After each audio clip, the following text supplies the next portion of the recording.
Hello, it is Ryan, and I was on a flight the other day playing one of my favorite social spin slot games on ChumbaCasino.com. I looked over at the person sitting next to me, and you know what they were doing? They were also playing Chumba Casino. Coincidence? I think not. Everybody's loving having fun with it. Chumba Casino is home to hundreds of casino-style games that you can play for free anytime, anywhere, even at 30,000 feet. So sign up now at ChumbaCasino.com to claim your free welcome bonus. That's ChumbaCasino.com and live the Chumba life. No purchase necessary. VGW. Void were prohibited by law. See terms and conditions. 18+. Hey guys, it is Ryan. I'm not sure if you know this about me, but I'm a bit of a fun fanatic when I can. I like to work, but I like fun too. It's a thing. And now the truth is out there. I can tell you about my favorite place to have fun. Chumba Casino. They have hundreds of social casino-style games to choose from with new games released each week. You can play for free anytime, anywhere, and each day brings a new chance to collect daily bonuses. So join me in the fun. Sign up now at ChumbaCasino.com. No purchase necessary. VGW. Void were prohibited by law. See terms and conditions. 18+. Due to some violent content, parental discretion is advised. In the year 247, in the age of judges, Vartan was summoned home after the death of his father.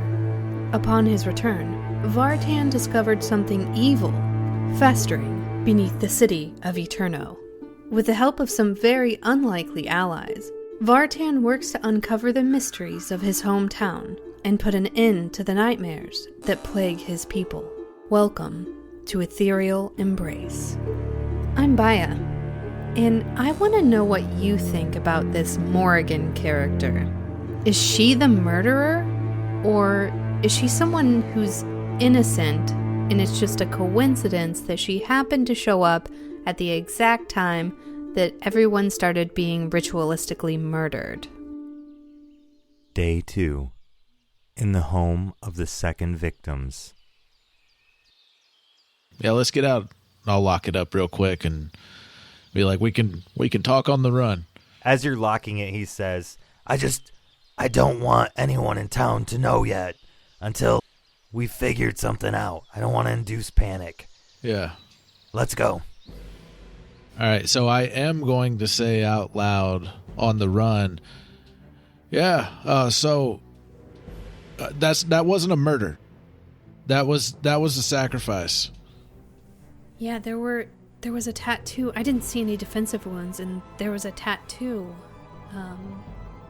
on the left arm. It was a moon, and they definitely drank some poison before they were stabbed. So, I agree with you, Vartan. Did the moon have 4 dots above it? Yeah, it did. How did you know? Yeah, that's the children of the dead gods. What do I know about them? So, the Children of the Dead Gods are a cult that believes that a long time ago, during the Age of Giants, the gods took a pact of ritualistic suicide. And that is why there are no gods left on Euphrae, but their magic is still left in Euphrae, because the gods died here and their magic bled out into the world around them. So they believe not only that that you can tap into this magic by the gods, the dead gods, that we're all children of the dead gods that have come to be, but also they believe that once they get to a certain level of enlightenment, as a pact of 12, I mean, not a pack, they're not werewolves, they will commit a ritual suicide together once they've reached supreme enlightenment, and then they will go be with the dead gods in the afterlife. Okay. They have very strong ties to the outworld gods too, like it's very Cthulhu-esque. Would they commit suicide at the same? Would they do their sacrifice at the same time? Or do yes, all 12 would be at the same time. Having one person die does not fit their MO. Shit. They're dead all over the town. Who's dead all over town? Yeah, I believe it's the children of the dead gods. They're they usually assemble in they assemble in 12s, and they sacrifice themselves. Wasn't sure about the murder, the murder this morning though. Yeah, they usually all sacrifice themselves at the same time, so there being one is worrisome. And they may be all over, or I'm not exactly sure. I think we do need to find Amber, though. And I'm going to actually take my great hammer off my back while we're running and still running to the woods. Okay. Brass King draws his weapon as soon as you draw your weapon. He's definitely taking cues from you. As we're running, Baya says, "You said there has to be 12 of them? I don't think we saw 12 footprints or 12 places at that camp. Maybe they're just a few numbers, so they have to kill others as they kill themselves, so they equal 12? Yeah, maybe. That could be why it's staggering the deaths. Vartan, you said that it's suicide? How does one take poison and then stab themselves in the heart and not leave a blade? That's a good point. Glad you're here, Morgan. It's, well, you, I it's did see fun. the footprints. I did see footprints in there. So other people were there walking around. They left. And just as you finish that sentence, you break out right near the campsite, and you see 5 robed figures standing there. And on the far side of the campsite is Amber and 2 soldiers. They're like the 2 2 towns guard. They're holding clubs. Amber's the only one with a sword, and they look terrified as these cultists have short swords in one hand and a knife in the other, and they're like kind of fanning out around this campground. All right. And roll for initiative. I'm like, hey, stop moving. I mean, we're surprised to see them. We are. 12. Baya got 8. Moragan got 28. Nice. All right, Moragan, you go first. Okay, so from the tree line, she sees this scene unfold as she immediately reaches for her crossbow. Are any of the cultists attempting to actually go after Amber or the guards? Well, so the cultists didn't hear you running in toward them. So they were fanning out with their backs to you and starting. So imagine kind of like a mob mentality of 5 people kind of spreading out so that they can surround a group of 3. They're much better armed than the guards are. So so you'd have a kind of clean shot, but all of them look very hostile. Okay, and do they have their backs to us, correct? Yeah. Okay, so I'm just going to take aim and fire at whatever one is kind of like in the middle. It's a 10. So my bolt just kind of whizzes past his head. Hopefully doesn't hit anybody else, but just kind of whizzes past his head. And I do get a second attack. So I'm going to quickly reload my crossbow and fire again. Okay. And that's a 9, so that one also goes whizzing past, probably past another one. Next is Cultist A. And Cultist A is going to be really focused on their target and start to jog toward one of the guardsmen. And they have enough movement to get to a guard, and they slash at them. They stab that guard right in the chest. That guard's not dead, but the sword went right through their right shoulder. The guard drops their club that they had and lets out a scream of pain. Now Cultist D, which is the 4th cultist in line, does the same but goes to attack the other guard. And he is not as successful. So he charges forward with his sword, really only enough movement to get up and hit, and he slashes, and the other guard is able to block that with his club. And then the cultist B goes up to attack the first guy that already got stabbed, and he also goes to attack, but Amber is able to throw her shield up real quick and block it. He does no damage. So that takes us to Vartan's turn. Our heroes will be right back after these messages. With the Lucky Land Slots, you can get lucky just about anywhere. This is your captain speaking. We've got clear runway and the weather's fine, but we're just going to circle up here a while and get lucky. No, nothing like that. It's just these cash prizes add up quick. So I suggest you sit back, keep your tray table upright, and start getting lucky. Play for free at LuckyLandSlots.com. Are you feeling lucky? No purchase necessary. Void where prohibited by law. 18 plus terms and conditions apply. See website for details.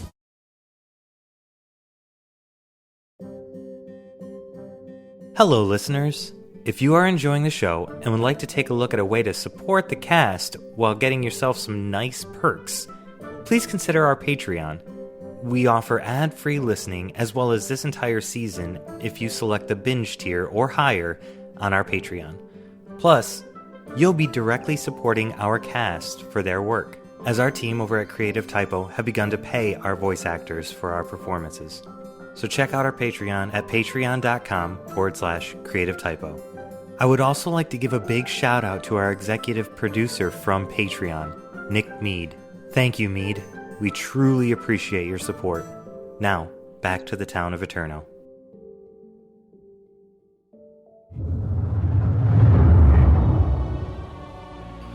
I am going to run up, my Warhammer already out, and I'm going to actually use a bonus action to add my Wisdom modifier and to my attack, use it as my attack instead of strength. And I am going to use Deduce Weakness. So if I hit 18, 13 damage, that's my first attack. But what Deduce Weakness does is when I hit a creature with a weapon attack during this time, I learn one of the creature's traits, actions, senses, damage, vulnerabilities, resistance, or immunities. The GM chooses which information I gain. Okay, so their first thing is they have advantage on saving throws against being charmed or frightened. Okay. And I'm going to raise my hammer up high, throwing my other hand on it, and I'm going to try and just slam it down just on top of their head. Okay. That is 22. Hell yeah. 18 damage. First, I will tell you that they also have an ability called Pact of the Night. A cultist may forfeit their movement speed to use a bonus action to strike with their Moonblade a second time. And then also, that 18 kills him. So what does that look like? Oh no, it would be pretty bloody just coming down with this giant axe from a 7'9" furball coming down with a giant hammer. Like, I would imagine it would like crush him. Yeah, I think it'd probably explode like a bones, watermelon. Yeah, bones just sticking out. Like, yeah, it'd be pretty brutal. Yeah, gory.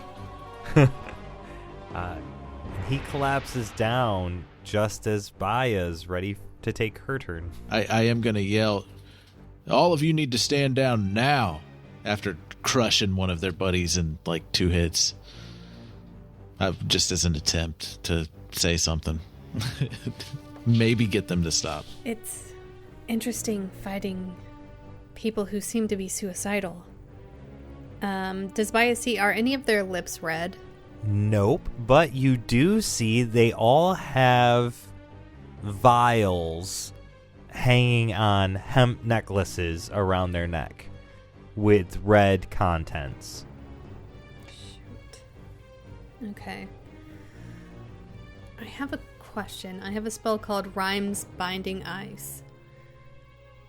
And what I really want to do is bind them so they can't move at all if it's successful. But what it says is a creature would be hindered by ice and have its speed reduced to 0. They don't need any speed to, like, take an action to drink a potion, right? Right, yeah. So, if you'd like, we can flavor that up and say that you freeze their arms with this spell, so they can't take the potion, but then their legs would still be usable to make the movement. So you're freezing their top half from movement and not their bottom half. Okay.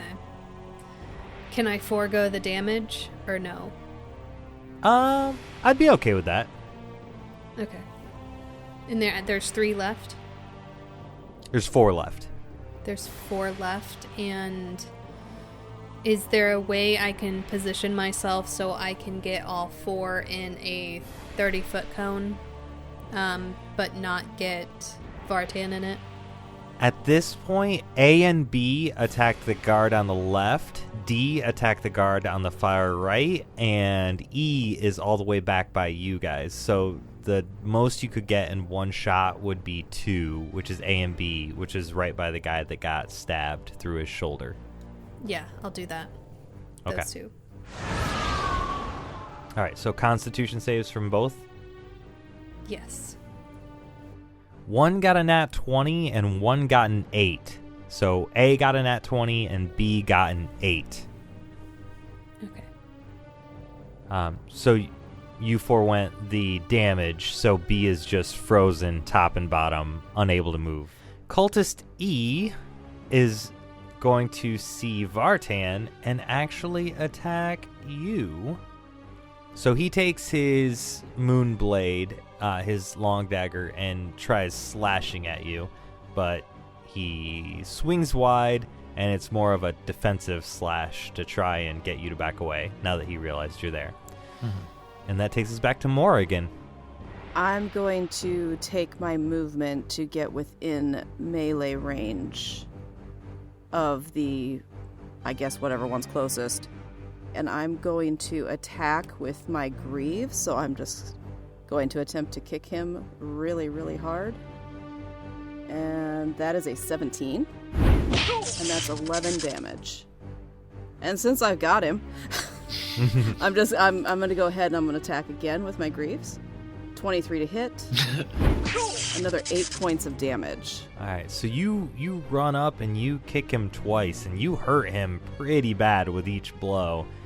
But he doesn't quite fall down dead yet. The guard that got stabbed in the shoulder and dropped his weapon, then was protected by Amber. He turned to flee with a stab wound through his shoulder. And just as he turned to flee, the cultist ran the Moonblade right into his back and killed the guard, who fell to the ground.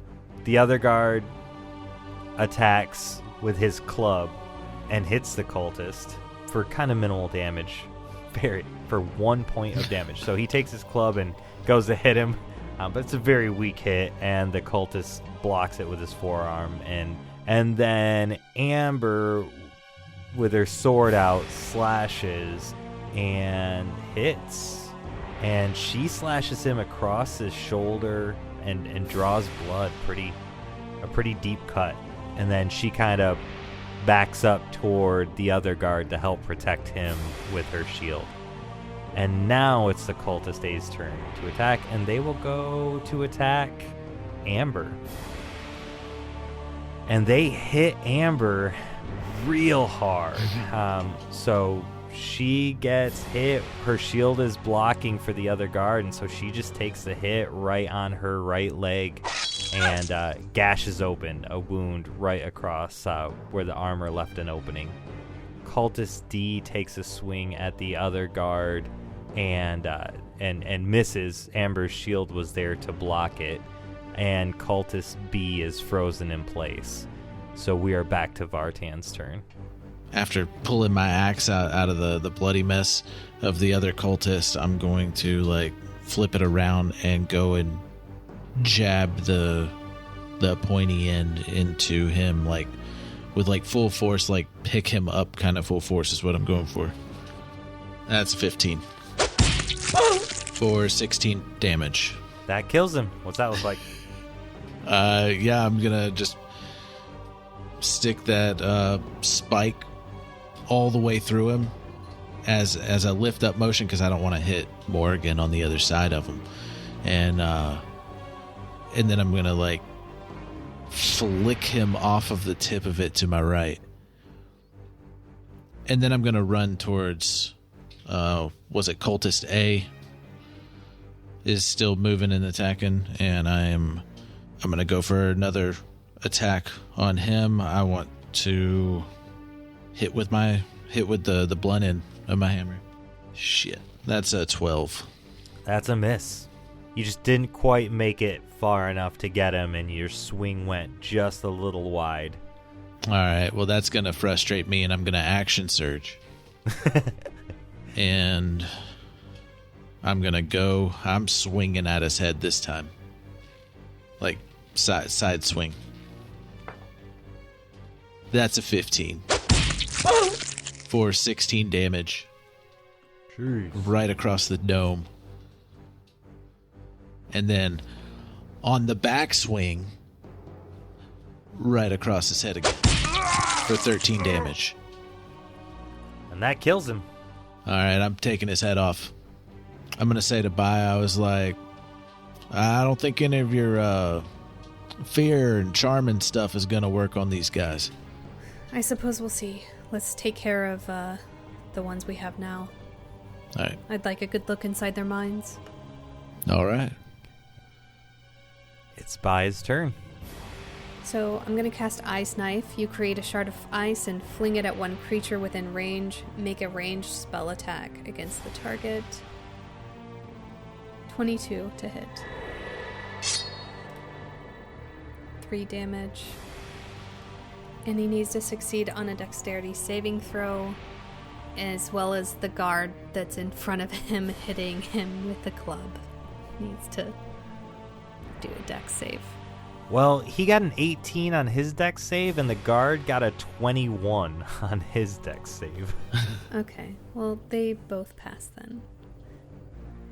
And then I will use Hound of Ill Omen, which is a feature that I have, and sick him on that one. So they get their own initiative. Okay, we can put them right after you if you want. So what's your hound do? Okay, I'm gonna have them bite. 19 to hit. And 10 piercing damage. So your hound just runs up and starts biting right at the the back of his leg. Okay, well, I'm gonna go ahead and fire my crossbow at D, which is an 18 to hit and 8 piercing damage. And then I'm going to go ahead and take my movement to get within melee range, and I am again going to attack with my greaves. I forgot to mention before, but part of the damage that my greaves do is lightning damage. So that's going to be a 21 to hit, 6 bludgeoning, and 7 lightning damage for a total of 13 damage. Yeah, so that does it. Between the thing on his forearm, the club on his forearm, the ice knife in his back, the hound of hell chewing on his leg, and then your drop kick full of lightning. What does that look like? So when my greaves actually make contact, and I'm kind of aiming to kick him in the head. So I kick him in the head, and there's just sparks of lightning, just like his head is like a plasma ball. And it doesn't explode it, but it kind of, crumples in on the side, and he just, bam, hits the ground. And his hair is singed from the lightning. Yeah. So that's it. That's their turns, and you have one frozen guy for about another 30 seconds. And one of the guards went down, right? Yeah, he's like dying. I want to run over to him. I can use my channel divinity on him, right? Yeah. Okay. I want to do that. I'll heal him for 6 HP with that. Okay. So he's healed back to a stable position. He's got, 5 or 6 hit points. And but he's hurt. He's hurting real bad. Between being stabbed in the back and then stabbed in the chest, he's rough. And Amber's rough too. Once she realizes you all are safe, she collapses to the ground and grabs her leg and tries to stop the bleeding.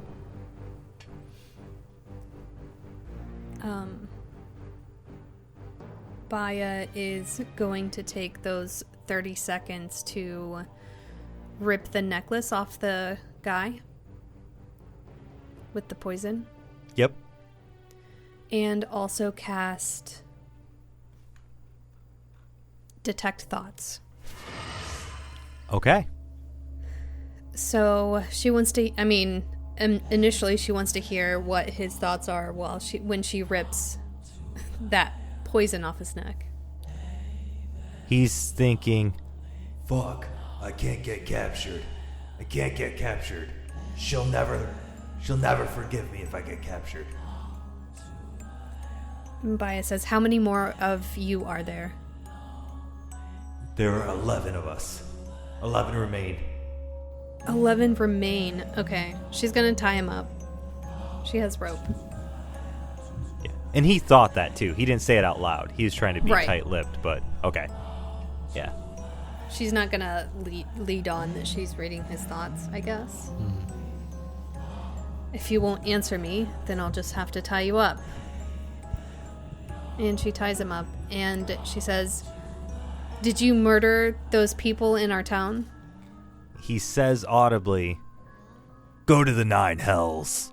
But he thinks in his head of the scene of him murdering them. He didn't actually kill them, but he was there when his group of cultists performed the ritual. Where are the rest of you? I'm not answering any of your stupid questions. But he thinks Hidden in the woods and hidden in the city. Shit. Did you send the robins? go fuck yourself. And he thinks to himself, No, obviously we don't want the robins here. That's the opposite of what we want. She looks at Moragan and says, sorry, I just had to make sure. You understand. Do I, though? We'll just pretend that you do. Sure, okay. Hidden in the town. Shit. She's going to say, are any of you in the town, and if so, where? so when you probe deeper, he has to make a wisdom save. So I'm going to see if he makes it. He doesn't. He gets a 6.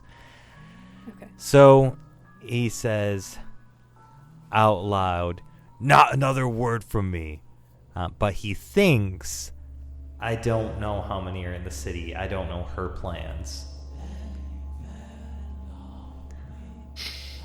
Okay. This guy probably doesn't know anything. Obviously, their cult leader would be the one that we need to get after. Who's your leader?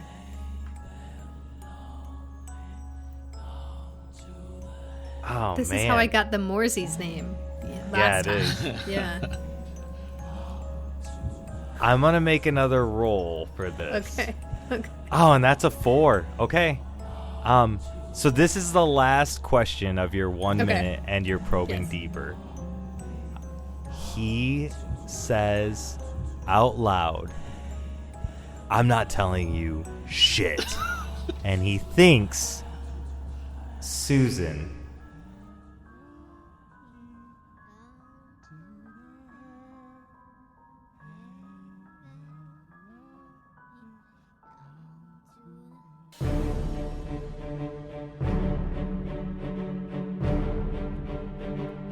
Thank you for listening to this episode of Ethereal Embrace, a creative Typo production. Vartan the Furbog Fighter is voiced and played by Adam Culbertson. Baya Rustin, the half-elf sorcerer, is voiced and played by Tisha. Moragan, the human monk, is voiced and played by Nari Kwak. And I am Nico, your GM. Please remember to drop us a 5-star rating and review on your favorite podcatcher. Music provided in part by Midnight Syndicate, makers of the original Dungeons & Dragons soundtrack. If you would like to support our show or any of our other shows, you can join our family of patrons at patreon.com/creative typo. Remember, be safe, we love you all, and stay foolish.